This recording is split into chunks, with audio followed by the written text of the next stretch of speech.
Bueno, shalom, shalom, shalom para todos. Tenemos hoy la siguiente porción de la Torá. Vamos a ver la parashá Miketz al final.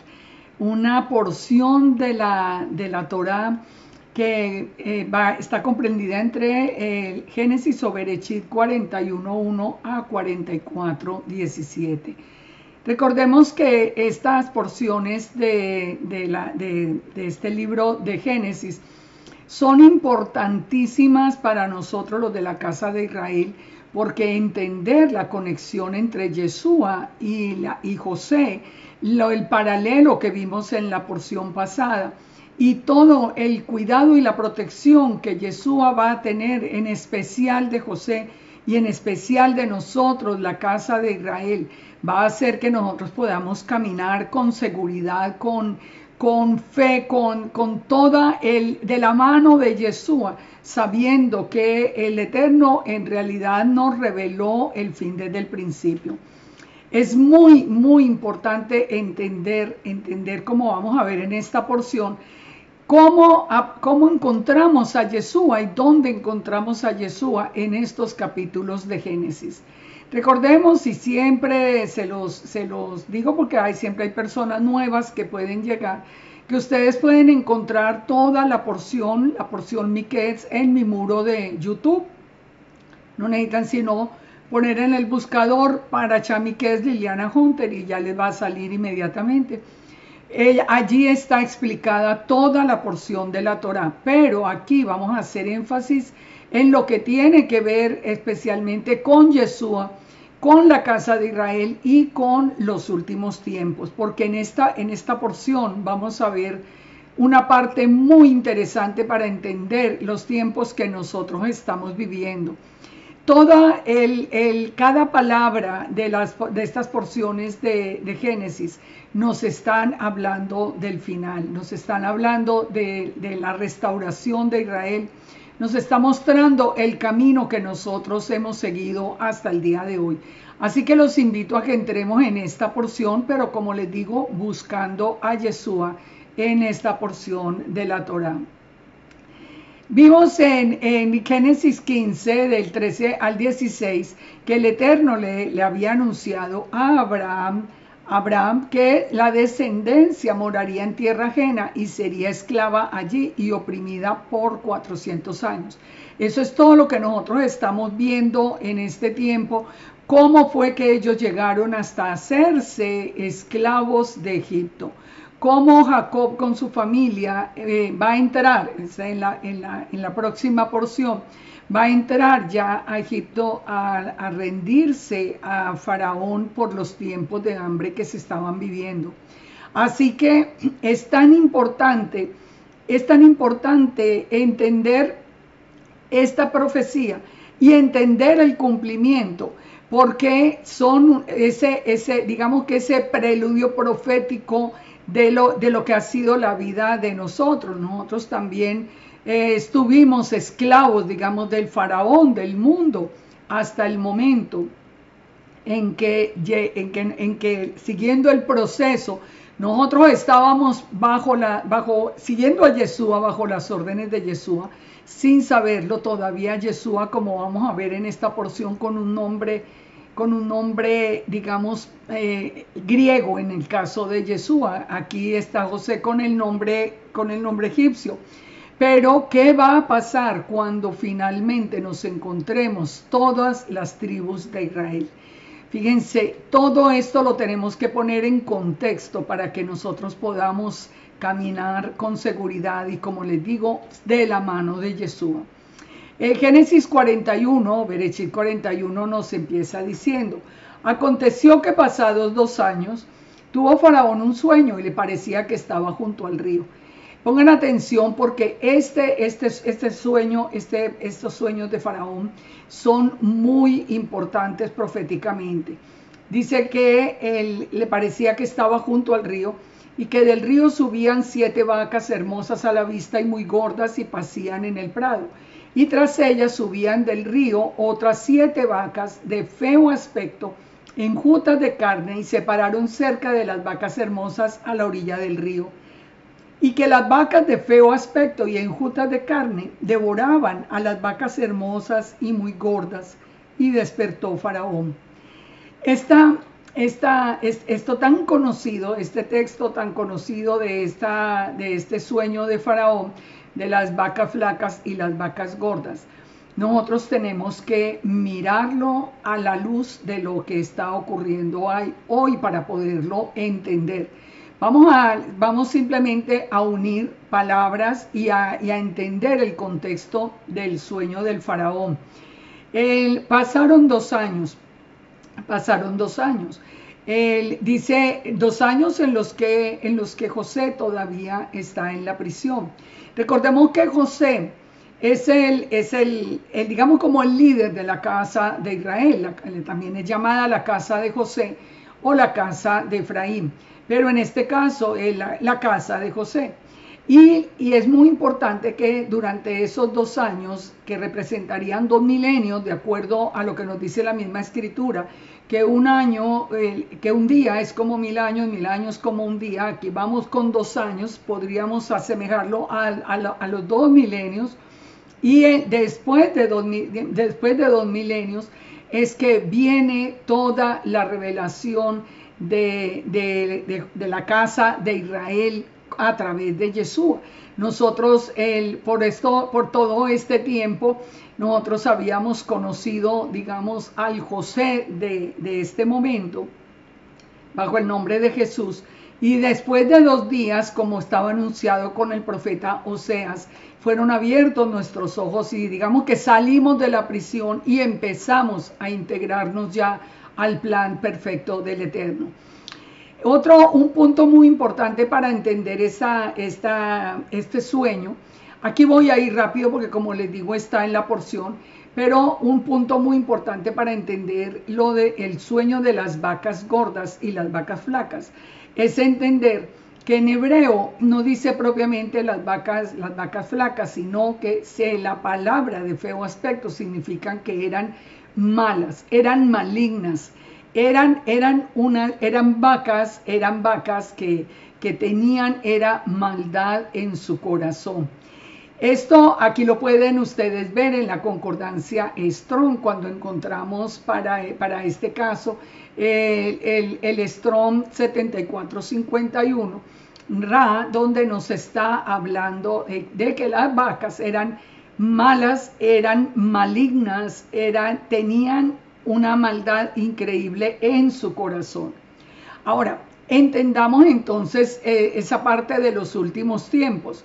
¿Qué está pasando hoy? Dice, mire, las naciones, cuando dice que las vacas gordas y las vacas flacas salían del río, realmente no nos está hablando del río de agua viva, nos está hablando de las naciones, porque eso nos dice también la palabra que las aguas representan las naciones. ¿Qué es lo que está saliendo ahora al final? Recuerden que nosotros estamos hablando ya del final, digamos del final de la historia de José, ya cuando José va a entrar a reinar también en Egipto con Faraón. Pero fíjense acá, ¿qué es lo que sucede? Nosotros, ¿cómo podemos interpretar a la luz de este tiempo actual esas vacas flacas? Es el avance del comunismo, sin duda alguna. Nosotros vemos en todo este comunismo, progresismo, como lo quieran llamar, nosotros lo único que encontramos es un patrón donde nosotros vemos que avanzan, salen del río, devoran a las vacas gordas, devoran las naciones, aún las naciones más ricas. Lo estamos viendo en el caso de los Estados Unidos, aún las naciones más ricas las devoran, pero las devoran y siguen siendo flacas, siguen siendo malignas. No es que se enriquecen, eso es un proceso que nosotros hoy difícilmente entendemos, porque se apropian de las riquezas de los países, pero lo único que generan es miseria y es pobreza. Y ellos mismos empiezan a entrar en crisis financieras. Es como nos dice la palabra, que en el sueño de Faraón, esas vacas flacas, a pesar de que destruían las gordas, ni aún así se deshacían de su feo aspecto. el comunismo o el progresismo o todo esto con el nombre que tengan en el país de ustedes, es un sistema que empobrece, que acaba con los recursos y que tiene algo que es muy importante y es la maldad absoluta que hay en los corazones de sus líderes. Yo estoy segura que nadie me puede decir a mí de un líder de este tipo de izquierda, de este tipo de avance que está ahora tan de moda, que está ahora en el auge del mundo, apoderándose del mundo. Ustedes no me pueden decir a mí de un solo líder que no sea una persona completamente malvada. ¿Por qué? Porque es un proceso y es un proyecto en contra del Eterno. Es un proyecto que viene del sistema de la bestia y que trata es de destruir absolutamente todo, no solamente la libertad, la riqueza, trata de destruir los niños, de corromperlos, de destruir la familia, de destruir todo lo que se llame orden de que hubiera sido enseñado por el Eterno. Entender entonces este mensaje es muy importante, porque cuando nosotros entendemos ese proceso, nosotros somos capaces de defendernos de esas vacas flacas que también se han metido dentro de las raíces hebreas, dentro de la iglesia cristiana y dentro de la iglesia católica inclusive. Nosotros estamos viendo hoy en cualquier dirección donde haya creyentes del Eterno, que vengan más o menos adelante en el camino, pero que de todas maneras profesan la fe del Dios de Israel y de Yeshua.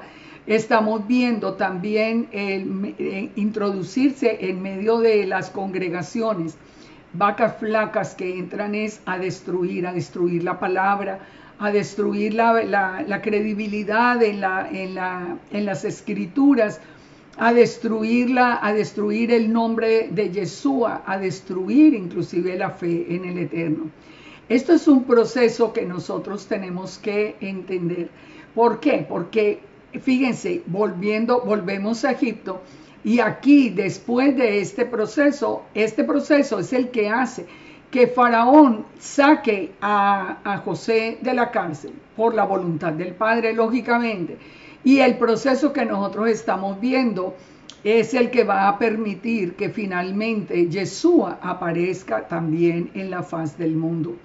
Fíjense que la conexión es muy, muy profunda, mucho más de lo que soy capaz de explicarles. Ahora, sigamos mirando el sueño. Dice, cuando José revela el sueño a Faraón, añade un punto que Faraón olvidó. Recuerden, ya viene todo el texto y vamos hasta el verso 19, donde José le recuerda al Faraón. Y las otras 7 vacas subían después de ellas, flacas y de muy feo aspecto, tan extenuadas que no he visto otras semejantes en fealdad en la tierra de Egipto. Como les digo, si lo que nos está diciendo en hebreo es que son malvadas, yo digo que la maldad que nosotros estamos viendo en este tiempo era inimaginable hace unos pocos años. Yo ni siquiera puedo hablar de hace muchos años.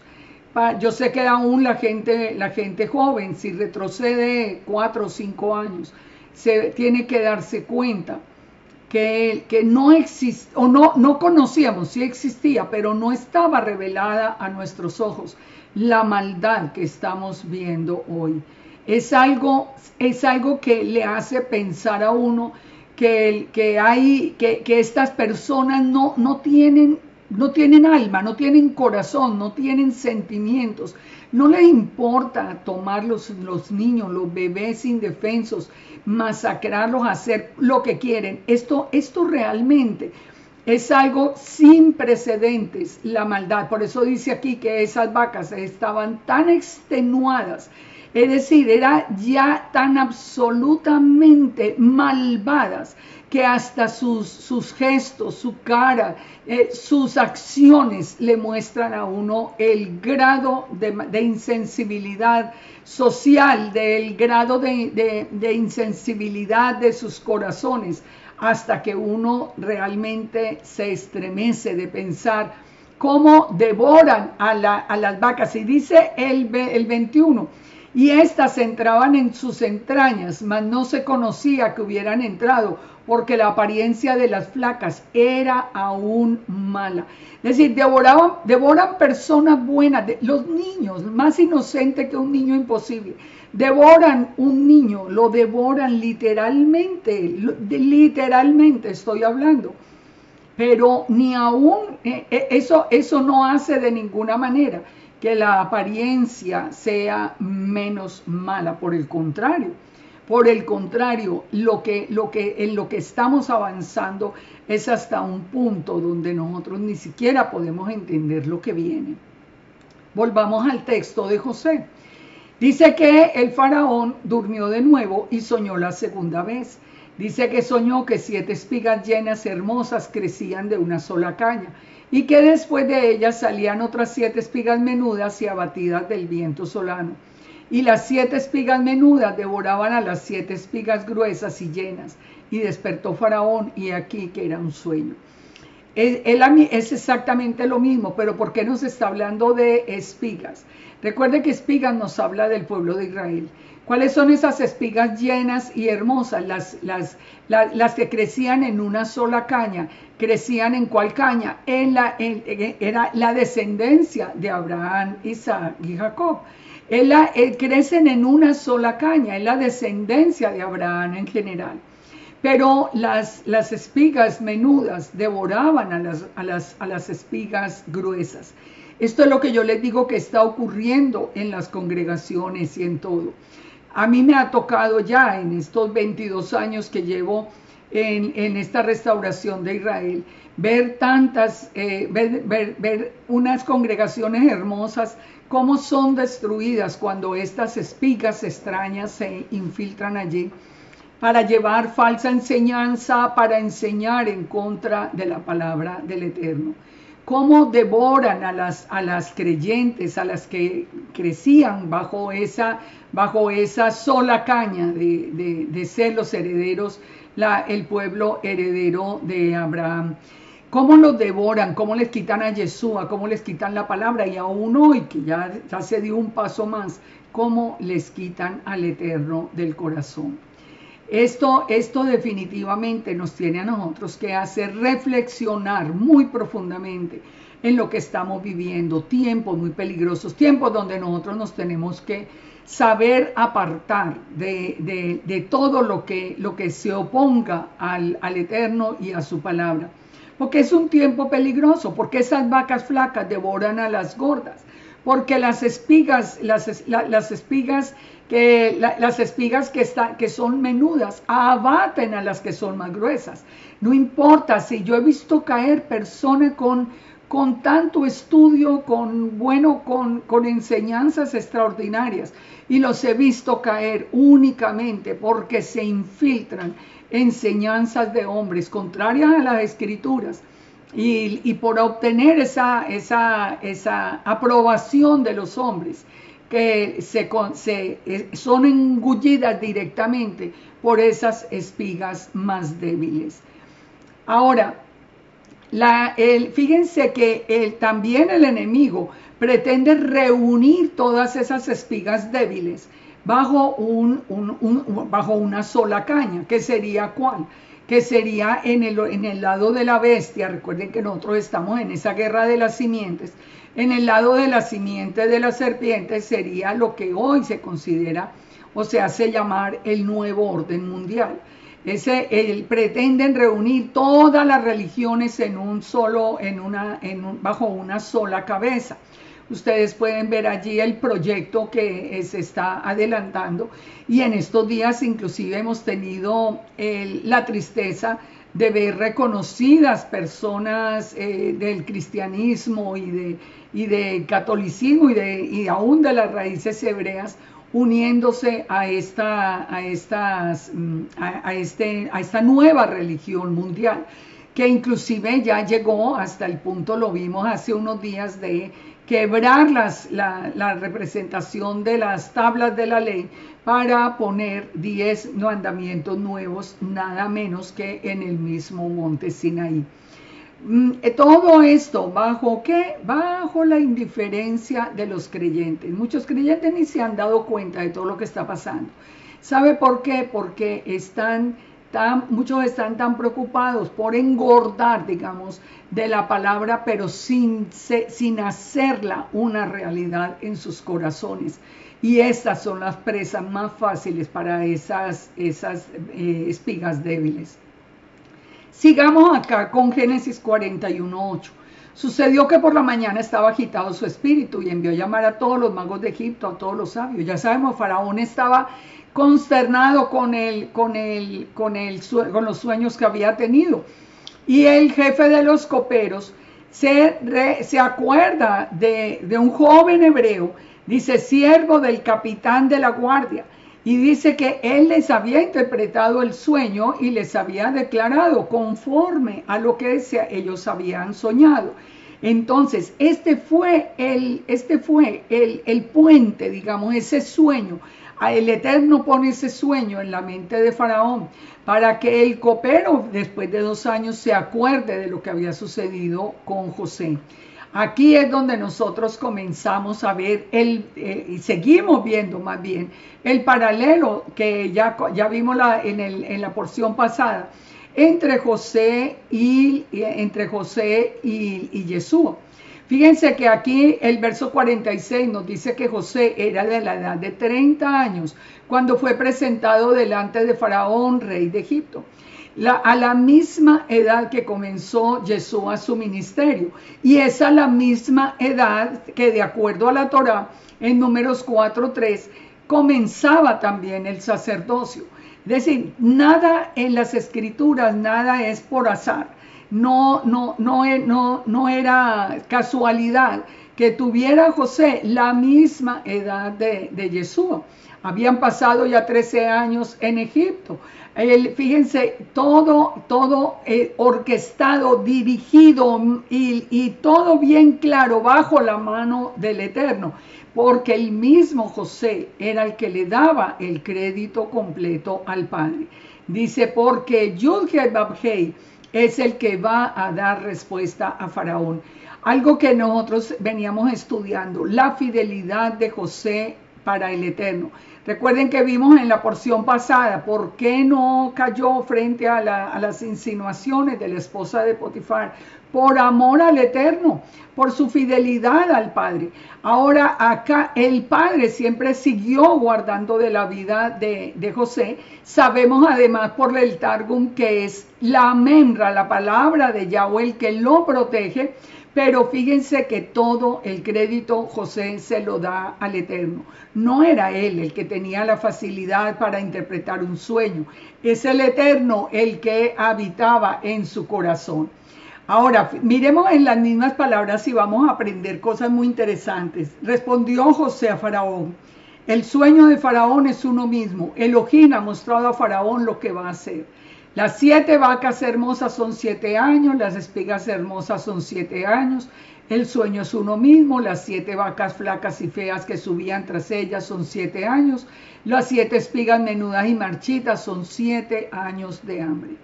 Nosotros estamos en este punto. Ustedes yo creo que lo han oído, por más que estuvieran ciegos a lo que está sucediendo en el mundo. Saben que vienen anunciando y al mismo tiempo todas estas vacas flacas malvadas siguen destruyendo todo el alimento en el mundo, quemando cultivos, comprando cultivos solo para quemarlos, deshaciéndose de todos los depósitos grandes que hay en las grandes ciudades. Ustedes han visto lo que ha pasado con Holanda, con muchos países aquí mismo en Estados Unidos, porque ellos anuncian que habrá esos 7 años de hambre. Nosotros estamos a las puertas de que esto ocurra, y es lo que se ha anticipado inclusive como para el año 23, dicen ellos. Siempre va a depender de la respuesta nuestra, de que nosotros también nos demos cuenta y levantemos la cabeza y levantemos la voz, pero de todas maneras, ese es el anuncio que se está haciendo. Ahora, pero vamos a un punto muy importante acá, que son las palabras de Faraón. Faraón dice, ¿Acaso hallaremos a otro hombre como este en quien esté el Espíritu de Dios? Fíjense, aquí ¿qué le está reconociendo? El mismo Faraón. Estamos hablando de Faraón. ¿Qué está reconociendo Faraón? Que sobre la vida de José estaba el espíritu de Yud-Hei Bab-Hei. ¿Por qué lo sabía? Él mismo lo dice, hallaremos a otro hombre como este. Él sabía la diferencia entre el hebreo y los egipcios. Él tenía los magos, dice que los iba a llamar, pero él a quien busca, a quien recibe el Espíritu Santo de Elohim. Ahora, recordemos que en Génesis 39:2 lo vimos, perdón, nos dice, mas Yud-Hei Bab-Hei estaba con José. Pero cuando vimos en el Targum, que ustedes lo pueden ver aquí en el PowerPoint, nos dice la menra, la palabra del Eterno será la que le va a dar soporte a Joseph y va a ser un hombre muy exitoso. ¿Quién es la menra? ¿Quién es la palabra? Es Yeshua, eso no tenemos ninguna duda. Entonces, ¿por qué estoy uniendo estos dos textos? ¿Por qué estaba el Espíritu Santo en la vida de José? Porque él tenía esa relación profunda con Yeshua, no con el Eterno, digamos, claro, con el Eterno porque son un ejad, pero con Yeshua, que era el que le estaba dando toda su protección y apoyo. Esto es muy importante de entenderlo, porque definitivamente Yeshua prometió enviarnos el Espíritu Santo a nosotros. Nosotros nos damos cuenta en la palabra que el Espíritu Santo viene a la persona a quien el Eterno se lo quiere dar. Aquí vemos que José recibió el Espíritu Santo. Lo vemos en los que iban más adelante en el Éxodo, a los que van a construir el tabernáculo, que fueron llenos del Espíritu Santo. Encontramos a Saúl, por ejemplo, al rey Saúl, un día ser lleno del Espíritu Santo. Encontramos a David lleno del Espíritu Santo. Nosotros podemos recibir el Espíritu Santo, pero ¿a través de quién? A través de esa relación con Yeshua.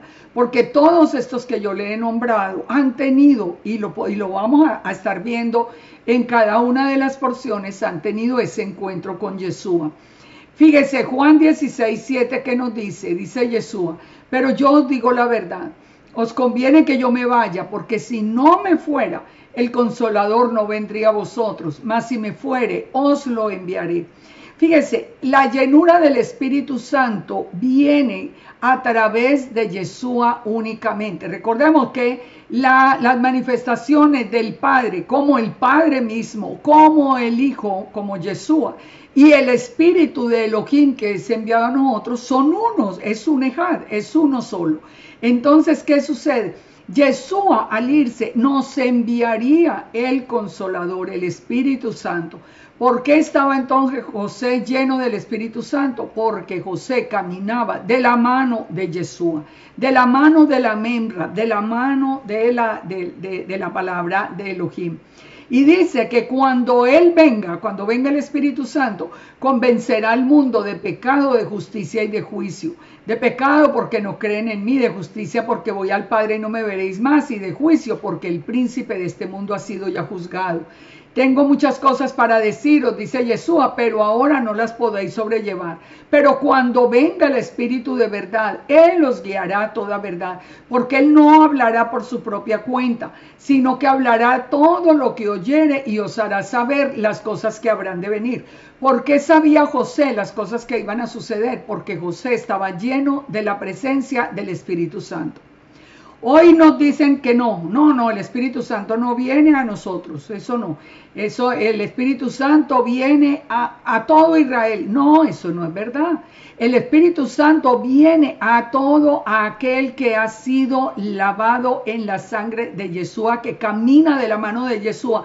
Y al irse Yeshua nos envía, el Consolador nos envía esa palabra revelada, esa palabra que nos lleva a nosotros a entender las Escrituras de otra otra manera diferente, al que nos puede hacer entender los eventos del mundo, el que nos revela las cosas que han de venir, el que nos anuncia, el que nos evita el camino de peligro. Todo eso hace el Espíritu Santo en la vida nuestra. Esto es muy importante de entenderlo y quiero aprovechar, como les digo, el hecho de que el mismo Faraón reconozca que José está lleno del Espíritu Santo para que, por favor, comprobemos toda enseñanza en la Escritura. Usted no se quede, usted oye algo, pregúntele al maestro que diga lo contrario. ¿Dónde dice eso en la Escritura? No permitamos que esas espigas delgadas sigan acabando con las espigas gruesas. Nosotros tenemos la forma de poner también un alto. Volvamos al Génesis 41 y vamos a encontrar el otro paralelo tan interesante que hay entre José y Yeshua. Ya habíamos visto algo de esto la semana pasada, pero en este momento lo encontramos cuando nos dice que, bueno, está hablando de los sueños. José fue llamado al palacio. José le dice que el mismo Elohim es el que le va a mostrar a Faraón, y lo tenemos comprobado en Amós 3:7, cuando nos dice que el Señor no hará nada sin que se revele a los siervos, los profetas. Entonces viene toda la interpretación, los 7 años de gran abundancia, seguidos por los 7 años de escasez. El hecho, dice, el suceder el sueño 2 veces, significa que la cosa es firme de parte del Eterno y que el Eterno se apresura a hacerla. Por lo tanto, le dice el mismo José, que se provea el faraón de un hombre prudente y sabio y lo ponga sobre la tierra de Egipto. Esto nos tiene que a nosotros también que poner en un contexto actual. Porque ¿cuál es la solución que el Eterno da a Faraón a través de José? Que se ponga un varón prudente y sabio sobre la tierra de Egipto. Si algo por nosotros tenemos que orar también, es para que el mismo Espíritu Santo nos guíe a la verdad de Yeshua. Yeshua nos revele, pero que nosotros podamos alcanzar también que el Padre levante personas con liderazgo, pero llenos del Espíritu Santo, que puedan dirigir el pueblo. Esto es importante. Esto es importante porque cuando el pueblo no ha entendido toda la magnitud de la situación que se está viviendo, entonces se dispersa, no entiende, la oposición de conceptos hace que haya mucha confusión, y realmente nosotros necesitamos dirección en este tiempo. Dijo Faraón a José: pues que el Eterno te ha hecho saber todo esto, no hay entendido ni sabio como tú. Entonces le dice: tú estarás sobre mi casa y por tu palabra se gobernará todo mi pueblo. Solamente en el trono seré yo mayor que tú. Y dijo Faraón a José: he aquí que yo te he puesto sobre toda la tierra de Egipto. Faraón quitó su anillo de su mano y lo puso en la mano de José y lo hizo vestir con ropas de lino finísimo y puso un collar de oro en su cuello y lo hizo subir en su segundo carro y pregonaron delante de él: doblad la rodilla, y lo puso sobre toda la tierra de Egipto. Cuando nosotros vemos estas palabras tenemos que pensar necesariamente en Yeshua. Por eso Pablo decía, el propósito de la Torá es Yeshua. Cuando nosotros conocemos a Yeshua y conocemos la palabra, fácilmente relacionamos todos estos eventos. Aquí, por ejemplo, en las palabras de Faraón, que dice: estará sobre mi casa. ¿Qué es lo que dice el Padre? Yeshua está en la cabeza del cuerpo del Eterno. Él estará sobre toda la congregación de Israel. Ahora dice: por tu palabra, por tu membra, todo mi pueblo será alimentado, dice en el Targum, en la versión aramea. Y excepto por el trono seré mayor que tú. El mismo Yeshua dijo: mi Padre mayor que yo es. ¿Por qué? Pues porque Yeshua es la palabra. El Padre es, digamos que es el todo, es el cerebro. El Padre es espíritu, pero Yeshua es su palabra enviada. Lógico, Yeshua mismo lo dijo: yo no hablo por mi propia cuenta.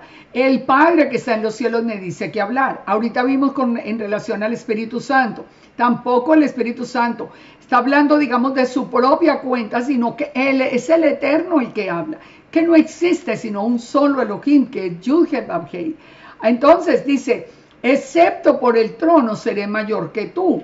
Es decir, porque sabemos que Yeshua salió del Padre, volverá al Padre, pero en este momento el Padre es mayor que Yeshua, porque Yeshua es su palabra enviada.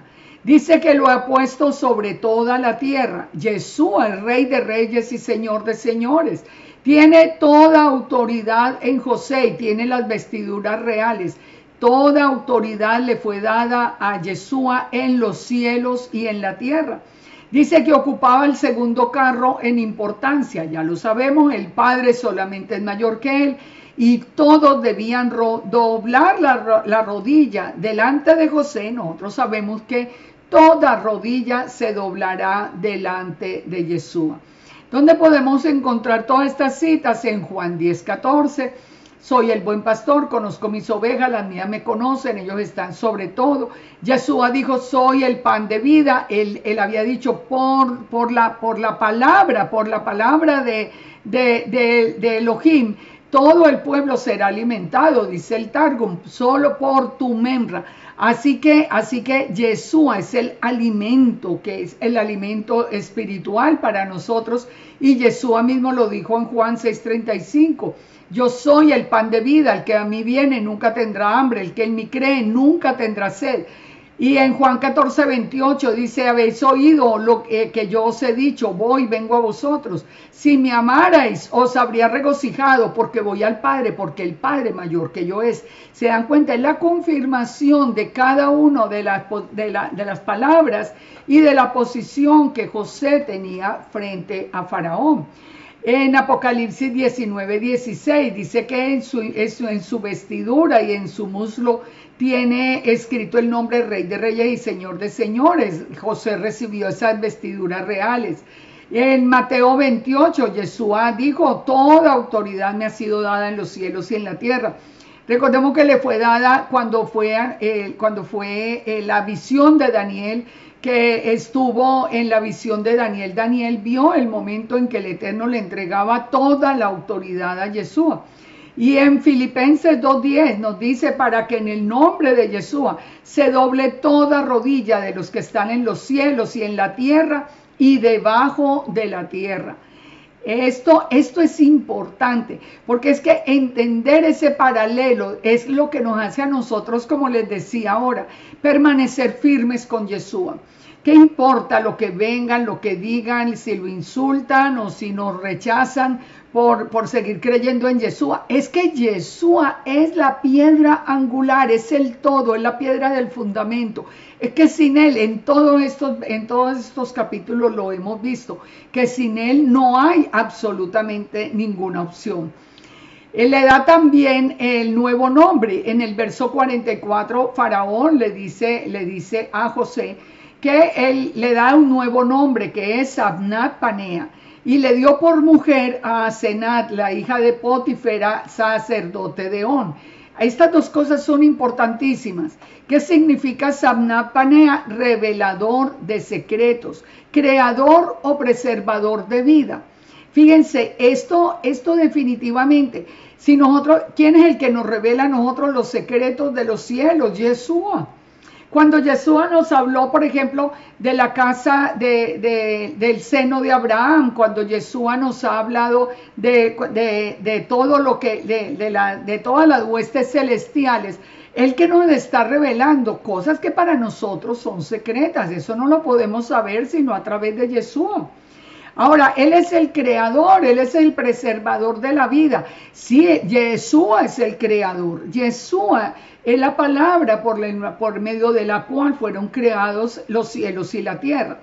El Targum, Onkelos de nuevo nos dice, hablando del nombre de José, que significa el hombre a quien las cosas escondidas les son reveladas, o que el Eterno habla o vive a través de él. Esto aplica directamente a Yeshua sin duda alguna. En el mismo Targum, ustedes lo pueden ver acá, el hombre a quien las cosas escondidas le son reveladas. El nombre de Samnat Panea es exactamente digamos que la descripción de Yeshua, la descripción de todos los atributos de Yeshua. Ahora, ¿por qué le pone ese nombre egipcio? Era parte del plan, como para nosotros era parte del plan que se llamara Jesús. Que Jesús es la transliteración del nombre Yeshua al griego. Otra vez yo les digo, olvídense de esa tontería que corre por ahí. Jesús significa caballo y que entonces Jesús significa he ahí el caballo. Una palabra griega no se puede interpretar en hebreo, son dos idiomas diferentes. Es que Jesús es una palabra, porque esa es en español, pero es Jesús en griego. Entonces, no, quítense todo ese, que es un nombre pagano y que es un nombre, y todo el mundo de historias falsas, inventadas allí que no tienen ningún sentido, y que nos muestran simplemente que nunca han visto la relación entre Yeshua y José. Porque definitivamente el hecho de que José apareciera, no solamente con vestiduras egipcias, sino con un nombre egipcio, con su lenguaje egipcio, es lo que va a permitir, ahora que ya llegan sus hermanos, que no le reconozcan inicialmente, porque así es el plan del Eterno. Entonces, fíjese, en Colosenses 1:16 nosotros vemos que Yeshua es el creador. En Juan 5:24 nos dice, el que oye mi palabra y crea al que me envió tiene vida eterna y no vendrá condenación, mas ha pasado de muerte a vida. Es el preservador de la vida. Se dan cuenta, el nombre tiene un significado importante. Cuando ustedes hablen con una persona cristiana y les diga Jesús, síganle la historia con Jesús y síganle llevando la revelación y muéstrele cómo es su nombre, el Yeshua, pero cómo a través de José podemos entenderlo, pero sin llamar pagano a quien esté todavía en esa parte del camino. Yeshua es el dueño del pozo de agua viva, recuerden en Juan 4:10. Yeshua es la palabra del Eterno, recuerden que como nos dice el Targum, Él es la palabra del Eterno. Dice, Yeshua lo dijo en Juan 12:49, yo no hablo por mi propia cuenta. Él está vivo, también es el otro significado de Samnat Panea. Yeshua dijo, Yeshua es Emmanuel, que es Dios con nosotros. Ahora, Joseph, en su nombre hebreo, significa el que añade. ¿Y qué es lo que añade Yeshua? Vino a buscar las ovejas perdidas de la casa de Israel. Él vino a buscar las ovejas perdidas de la casa de Israel. Así que Él es el que añade, el que viene. Él dijo, tengo otras ovejas que no son de este redil, las debo traer. Bueno, Él es el que añade. Ahora, todo esto nosotros lo vemos cumplido en el tiempo de hoy, cuando entendemos por qué muchos de los hermanos nunca lo han reconocido, porque lo están viendo todavía bajo la perspectiva de su nombre griego, de sus vestiduras romanas, de su lenguaje griego también, y despojado de su identidad israelita y de su Torah en muchas cosas, aún en la misma enseñanza que se había difundido, no la de la escritura, porque en la escritura Yeshua solo habló Torah, pero siempre se enseñó bajo la teología que él había venido a abolir la Torah. Así que fíjense, todo cuadra perfecto. Nosotros vemos ahora que ya no solamente José tenía los 30 años, sino que se casa por orden de Faraón con Asenat. Asenat, que representa la adoración al sol. ¿Por qué? Pues porque ella es hija, Asenat significa perteneciente a la diosa Neid, hija del sacerdote de On, eran los sacerdotes del dios sol. Cuando nosotros entendemos esto, nosotros entendemos el camino que nosotros hemos seguido. Nosotros, ¿dónde comenzamos el camino? Lo comenzamos en Roma. Y todo en Roma nos habla del culto al sol. La misma forma del Vaticano, todas las aureolas detrás de todas las figuras de Jesús, de María, de los santos, de cualquiera. Lo que se llamaba la custodia, que es la representación del sol en oro, mientras que esa era la perspectiva, mientras que hoy llegamos ¿a dónde? Hoy llegamos a la Torá, llegamos a Jerusalén, llegamos ahora a ver la presencia en el tabernáculo.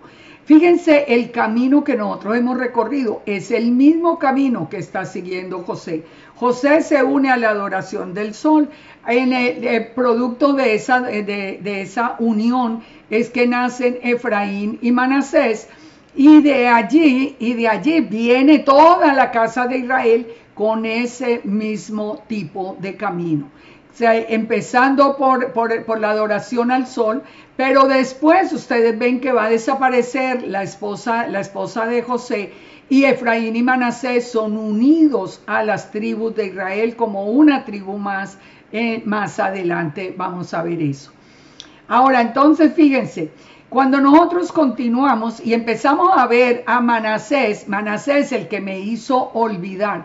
¿Qué había hecho? ¿Qué olvidó la casa de Israel? Su identidad. Y Efraín, el que fructifica en la dispersión. ¿Dónde crecimos nosotros los de la casa de Israel y nos multiplicamos como la arena del mar?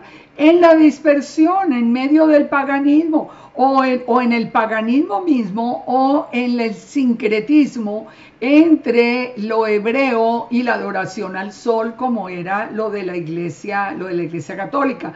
Porque de todas maneras, aunque había la adoración al sol, aunque el Shabbat se pasó para el domingo, el día del sol, todo esto, de todas maneras, creíamos en Yud-Heh-Vav-Heh, el Dios de Israel. Entonces, fíjese, aquí Génesis 41 nos termina diciendo que José recogió trigo como arena del mar, mucho en extremo hasta no poderse contar porque no tenía número. Es exactamente el proceso de la casa de José. Nosotros nos reprodujimos por el mundo entero como arena del mar, imposible de contar. Eso que hemos venido unos tantos, esperamos que en el futuro se pueda hacer toda una manifestación gloriosa de toda esa casa de Israel que se siga poniendo en pie. Esto estaba anunciado, ¿dónde? En Génesis 32, dice que la descendencia de Abraham se reproduciría como la arena del mar. En Oseas 1:10 también nos dice que con todo será el número de los hijos de Israel como la arena del mar, que no se puede medir ni contar. Fíjense, así como en el tiempo de prosperidad Israel se multiplicó. ¿Y se multiplicó dónde? Se multiplicó en la dispersión. Ya entonces sigue el relato diciendo, hablándonos de los 7 años de abundancia. Comenzaron a venir los 7 años de hambre, y cuando se sintió hambre en toda la tierra de Egipto, el pueblo clamó a Faraón por pan. Y dijo Faraón a los egipcios, vayan a José y haced lo que él os dijere. Una instrucción que nosotros tenemos que tener muy en cuenta para este periodo de escasez que nos están anunciando. Yo no puedo decir que se vaya a dar literalmente, pero es lo que nos anuncia. Todas estas organizaciones que se apoderaron del mundo nos anuncian que vendrá una profunda hambruna a todo el mundo. ¿Cuál es la instrucción que nos da el Eterno aquí? Dice, id a José y haced lo que él os dijere. En este caso sería que id a Yeshua y haced lo que Yeshua os dijere. Dice que el hambre estaba por toda la extensión del país y la gente venía a Egipto a comprar, porque ahí era la única parte donde había, gracias a la provisión de José. Y los 7 años fueron para toda la tierra, pero en Egipto había guardado su provisión. Nosotros tenemos que guardar provisión de muchas cosas, pero sobre todo de la palabra del Eterno. Una recomendación muy importante es que estudien las Escrituras. yo veo que no se hace. La gente está más pendiente de preguntarle a uno, oiga, esto sí o esto no. Yo le digo, pero léalo en la escritura. A la gente, ¿por qué le da la pereza si él, cuando venga la escasez? Fíjate que la misma palabra nos dice que vendrá hambre y no de comida, sino de la palabra del Eterno, que la buscarán y no podrán hallarla. Un día nos quitan a nosotros el internet, ¿en qué queda? Nos quitan la palabra de las manos, ¿qué va a quedar en los corazones de ustedes? Vamos entonces a Génesis 42, el cumplimiento del sueño. Dice que viendo Jacob que en Egipto había alimentos, le dijo a los hijos, ¿por qué os estáis mirando? He aquí que hoy he oído que hay víveres en Egipto, descended allá. Ahora Jacob ya quiere mover su familia a Egipto. Fíjense cómo el padre va haciendo todas las cosas. Ya Jacob se quiere mover a Egipto para ir al encuentro, él va a ir al encuentro con José, pero claro que él cree hasta este momento que él está muerto. Los 10 hermanos descendieron a comprar trigo en Egipto, mas Jacob no envió a Benjamín para que no le fuera a acontecer lo mismo que a José. Los hijos de Israel vinieron y dice que José era el señor de la tierra, quien le vendía a todo el pueblo, y cuando llegaron los hermanos se inclinaron a él a tierra. Ustedes recuerdan el sueño que había tenido José, que todos los hermanos se inclinaban delante de él. Aquí se estaba cumpliendo, era palabra del Eterno. La palabra del Eterno se cumple. Entonces, fíjense, todo lo que está en la palabra, nosotros tenemos que recobrar otra vez ese carácter sagrado de las escrituras. Esas son escrituras santas reveladas por el Espíritu de Elohim. A nosotros ya las han manipulado tanto que ya la gente ni cree, dicen que están adulteradas o las adulteran para obtener dinero, y aquí estamos nosotros en medio de un caos. Ahora fíjense, José reconoce a sus hermanos, pero ya sabemos, ellos no reconocen a José y ya vimos por qué no lo reconocen. Pero hay un plan perfecto detrás de todo. Cuando José vio a los hermanos, los conoció, pero hizo como que no los conociera. ¿Por qué? Porque tenía que hacer que su padre y su otro hermano vinieran también. Así que sigue todo el plan que ustedes lo pueden ver parte por parte en la porción de la Torá, y ustedes van a entender cómo aún muchos eventos, como el hecho de ir juntos y los hermanos de José a la cárcel, eventos que son traumáticos y negativos, el Padre los utiliza para bien. Eso nos dice a nosotros la misma palabra, que para los que amamos al Señor todas las cosas son para bien. Uno muchas veces ni entiende las cosas que están pasando, pero el Padre tiene un propósito. Así que fíjense, si ustedes siguen leyendo todo este capítulo del verso 18, 19 y seguimos hasta allí, como todo el plan que se realizó con todo lo que pusieron, con el dinero inclusive que pusieron en el costal, para que ellos tuvieran temor y se regresaran y pudiera forzar la venida de Benjamín. Nosotros encontramos detrás de todo esto un propósito, que es ¿cuál? El reencuentro de Israel, el reencuentro completo de Israel. Esto es muy importante. Había que traer al papá, a Jacob y a Benjamín, que eran los que faltaban. Todos tienen que estar reunidos. ¿Reunidos dónde? Delante de José. Nosotros vamos a estar reunidos ¿dónde? Delante de Yeshua. Recuerden, al final la casa de Judá es unida con la casa de Israel o la casa de José en un solo palo en la mano de Yeshua.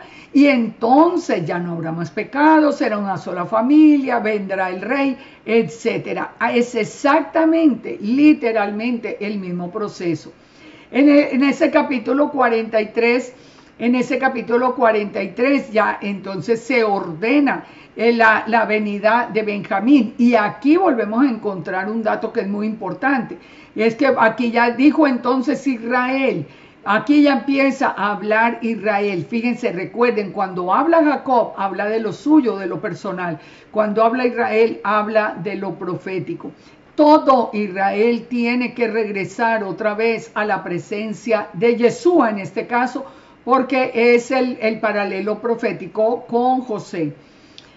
Ahora, cuando nosotros entendemos las palabras y ya hemos estudiado en las otras porciones a qué hace referencia cada uno de los títulos del Eterno, podemos entender mejor. Por ejemplo, aquí nos dice: tomad en vuestras manos doble cantidad de dinero, llevad en vuestra mano el dinero en las bocas de vuestros costales.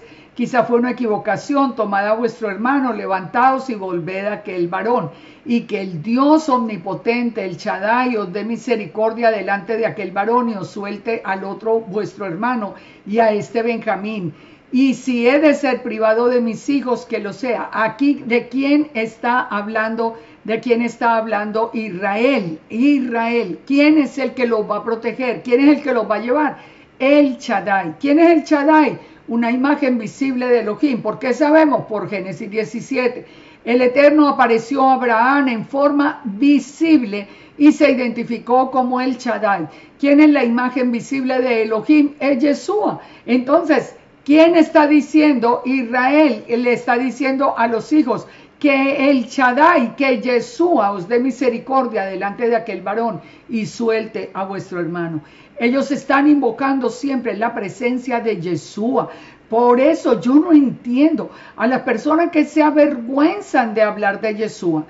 Pero es que se avergüenzan, uno lo ve porque, sienten que lo van a rechazar. Miren, ¿qué importa? Es que nosotros hemos entendido una revelación tan hermosa que al contrario, nosotros tendríamos que vivir absolutamente orgullosos y agradecidos con el Padre por toda esa revelación. Sigue toda la historia, José los ve, reconoce al hermano menor, ordena recibirlos en la casa. ¿Y qué pasa en aquel momento? Se llevan a cabo situaciones que parecieran corrientes, pero que cuando nosotros conocemos a Yeshua sabemos que tienen un gran significado. Primero, ellos se encontraron en la entrada de la casa. ¿Quién es Yeshua? Yeshua es la puerta, el que por mí entre será salvo. ¿Por qué se encontraron en la entrada? ¿Por qué no dice que se vieron después en la sala principal? En la entrada, porque allí es donde está Yeshua. Y dice también en el verso 24, llevó aquel varón a los hombres a casa de José, y se lavaron, y le dio agua y lavaron sus pies y dio de comer a sus asnos. Nosotros vamos encontrando todo igual. El Yeshua, como les digo, en la puerta, el hombre los lleva adentro, les lava los pies. Yeshua lavó los pies de los discípulos. La limpieza, que significa como el comienzo de una nueva vida. Aquí ya estaban todos. Porque antes no dice que les hizo lavar los pies. ¿Por qué ahora? Porque es el comienzo de una historia, ahora con toda la familia reunida. Todo esto nos tiene que hacer a nosotros pensar que no son coincidencias, son cosas que realmente estaban en el corazón del Padre para ser revelados. ¿Y qué revela al final? Dice que le pusieron la comida a José aparte. Recuerden que todavía no se han revelado, pero porque los egipcios no pueden comer pan con los hebreos, lo cual es abominación a los egipcios. Aquí cuando nos dice que no pueden comer pan, aunque nos habla del lejem, de todas maneras en el Targum sí nos aclara que no pueden comer juntos, porque lo que ellos comen, lo que ellos sabían que lo que los israelitas comían era lo que los egipcios temían, que era el cordero. O le temían o lo adoraban, pero ellos no podían, para ellos era toda una afrenta que los israelitas comieran el cordero. De manera que fíjense todo el sentido que tiene. Para el mundo el Cordero de Dios es toda una ofensa. Para nosotros es el alimento de nuestra vida. Dice que entonces se sentaron delante de él, el mayor conforme a su primogenitura, el menor conforme a la edad. Estaban aquellos hombres atónitos mirando el uno al otro, y José tomó viandas, y más la porción de Benjamín era 5 veces mayor que la de ellos, y bebieron y se alegraron. Estaban todos reunidos. ¿Qué dice el Salmo 126:1? Cuando el Eterno haga volver la cautividad de Sión, seremos como los que sueñan. Cuando estemos todos reunidos, el remanente de la casa de Judá y el remanente de la casa de Israel, dice que no, entonces nuestra boca se llenará de risa, nuestra lengua de alabanza, y dirán las naciones: grandes cosas ha hecho Yahweh, grandes cosas ha hecho Yahweh con nosotros, estaremos alegres. Y fíjense, un plan perfecto. En Génesis 44, ¿qué encontramos? Encontramos la copa de plata. ¿De qué nos habla la copa de plata? Como les digo, también lo pueden ver en la porción, pero de la copa de plata, ¿de qué nos habla? De redención. La plata es la redención. La copa nos puede significar también la copa que levanta Yeshua, porque aquí estamos hablando de la copa de José. Aquí nos está hablando, nosotros conocimos a Yeshua levantando el pan y levantando la copa con el vino, diciéndonos que es su mismo cuerpo y sangre, y sellando el nuevo pacto con la casa de Judá y la casa de Israel. Fíjense que en todo estamos viendo la relación. Cuando nosotros vemos a Zacarías, también vemos que nos habla del pago por la redención con monedas de plata. Cuando nosotros vemos en el momento en que el Eterno divide las dos casas, ¿qué dice la palabra? Dice, tomé luego el callado gracia y lo quebré para romper mi pacto que concerté con los pueblos. Recuerde, hay dos callados, ataduras y gracias. Ataduras, ¿a qué representa? La casa de Judá, y el gracia, ¿qué representa? La casa de Israel. Y dice que cuando él quebró, o sea, cuando desechó a la casa de Israel, en un principio, dice que los pobres del rebaño miraban a mí, dice Yud-Heh-Vav-Hei, que era la palabra del Eterno, que era Yeshua, la palabra, la membra del Eterno. Ustedes se dan cuenta, por todas partes podemos nosotros confirmar el Ejad. Nos dice en Zacarías 11:12 el precio del salario, que son las piezas de plata. Todo en absoluta coordinación. Por eso nos habla de la copa de redención. Ahora, fíjense, todo el proceso que sigue, nosotros podemos verlo relacionado con cada uno de los pasos de nuestro caminar. ¿Cómo comienza finalmente ese regreso y esa unión final? Con la confesión que ellos hacen de la maldad que el Eterno ha encontrado en sus corazones. Solo cuando hay confesión hay un principio de redención. Ellos primero se alegran y se encuentran, pero únicamente cuando ya viene la confesión por parte de Judá y de los hermanos del pecado que ha habido en sus corazones, entonces ahí es cuando vamos a comenzar a ver, que lo vamos a ver en la próxima semana, toda la redención de Israel, la restauración de Israel, por una vez que ha habido ese principio de arrepentimiento. Así que los espero para la próxima semana. Espero que esta semana ustedes al estudiar la Parashá y estudiar esta parte de Yeshua en la Torá, ustedes tengan mucho más claridad en cuanto a nuestro rol, en cuanto al plan que el Padre ha tenido con nosotros. Que el Padre nos bendiga, que el Padre nos guarde, que el Padre llene nuestro corazón con la presencia del Espíritu Santo, del Espíritu que nos guía a toda verdad y que nos revela el mismo Espíritu que reposaba en José, como lo hemos visto en esta porción. Shalom, shalom para todos y muchas bendiciones.